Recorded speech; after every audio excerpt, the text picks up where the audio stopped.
किसी को प्राथमिकता देते हैं, भले ही कोई अच्छी नौकरी भी मिलती है सबको, अच्छे आज क्योंकि समय बदल गया है, लेकिन उसके बावजूद भी सेना आज भी हमारे लिए सबसे पहले सम्मान की जो है सेवा होती है। इस वर्ष भी हमने 10 वीर बलिदानियों की स्थिति में स्मारक बनाने की स्वीकृति प्रदान हमने करी है। शहीद परिवारों के एक सदस्य को सरकारी नौकरी में समायोजन करने की भी हमने शुरुआत की है, जिसके बारे में अभी गणेश जोशी जी ने बताया कि 28 लोग अभी तक इस जो हमने प्रावधान किया, इस प्रावधान के अंतर्गत 28 लोगों को अभी तक सरकारी सेवा में समायोजित किया गया है। ये सभी हमारे जितने भी कदम हैं, ये हमारे सैनिकों के प्रति हमारा सम्मान है और हमारा ये समर्पण का प्रतीक भी है कि हमारे लिए सेना और अर्धसैनिक बल क्या मायने रखते हैं, हमारी सर्वोच्च प्राथमिकता है। मैं विश्वास दिलाना चाहता हूं कि इस प्रकार हमारी सरकार जो सेवारत सैनिक हैं, पूर्व सैनिक हैं, उनके आश्रितों के लिए हर संभव प्रयास करती रहेगी। साथियों, आज मुझे ये देखकर अत्यंत गर्व की अनुभूति होती है कि आदरणीय प्रधानमंत्री श्री नरेंद्र मोदी जी के कुशल नेतृत्व में सैनिकों का मनोबल बढ़ाने के साथ साथ हमारी सेना को आज अत्याधुनिक संसाधनों से भी युक्त किया जा रहा है। आज भारत रक्षा के क्षेत्र में आत्मनिर्भरता की दिशा में तेजी से आगे बढ़ रहा है और पहले जहां हमको छोटे छोटे सैन्य उपकरण, रक्षा के सामान, रक्षा उपकरण दूसरे देशों पर निर्भर रहना पड़ता था, दूसरे देशों से हम क्रय करते थे। आज मोदी जी के नेतृत्व में भारत रक्षा सामग्री का निर्यात करने वाले जो दुनिया के शीर्ष देश हैं, उन शीर्ष देशों की सूची में आज भारत का नाम आ गया है।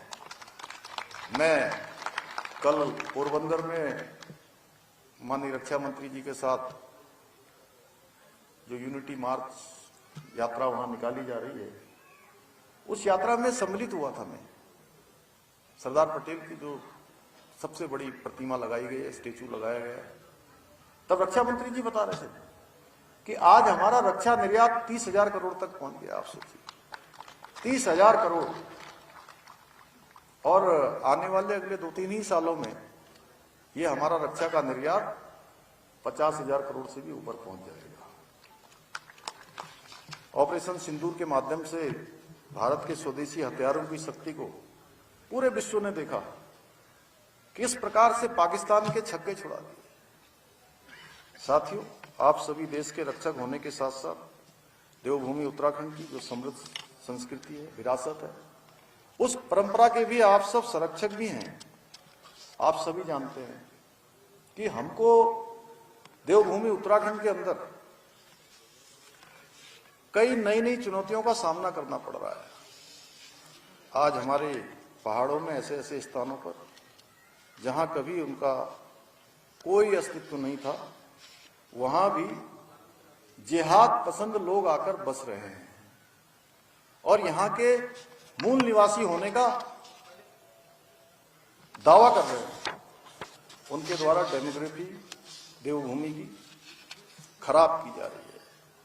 इस प्रकार के खिलवाड़ किए जा रहे हैं। सुनियोजित कोशिश के खिलाफ हमारी सरकार सजग हो रही है, क्योंकि हमने कहा है डेमोग्राफी और यहाँ के सांस्कृतिक मूल्य जितने खराब हो गए हैं, अब हमारा संकल्प है, मैं देवभूमि के एक सेवक के रूप में, मेरा संकल्प है और देवभूमि का संकल्प है कि हम आगे अब देवभूमि के मूल अस्तित्व को समाप्त नहीं होने देंगे, उसको खराब नहीं होने देंगे। और इसके लिए हमने कई सारे निर्णय भी लिए हैं, जहां हमने सख्त भू कानून यहां पर लागू किया है, लेकिन उसके बावजूद भी उनके प्रयास जारी हैं।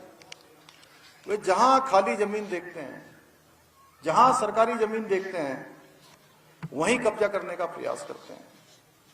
और इस लैंड जिहाद के खिलाफ हमने कठोर कार्रवाई करते हुए 10,000 एकड़ से अधिक भूमि को इन घुसपैठियों से अभी तक हमने मुक्त करवाया है।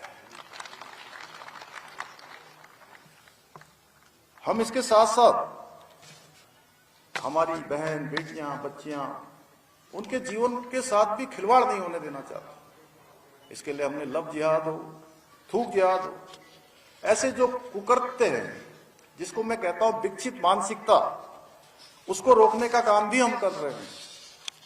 हमने राज्य में अब कहीं नीली चादर, कहीं पीली चादर, कहीं हरी चादर बिछाकर कब्जा करने वालों के खिलाफ कार्रवाई करते हुए 550 से भी अधिक अवैध संरचना को भी हटाने का काम अभी तक हमने किया है। और आपके माध्यम से मैं प्रदेश की जनता को यह विश्वास दिलाना चाहता हूं कि ये काम हमारा रुकने वाला नहीं है, ये काम हमारा निरंतर चलने वाला है, क्योंकि देवभूमि के देवत्व को बचाना ये हमारी प्राथमिकता है। हम भविष्य के लिए, अपने बच्चों के लिए, आने वाली पीढ़ियों के लिए ऐसा उत्तराखंड नहीं देना चाहते हैं कि उनको भी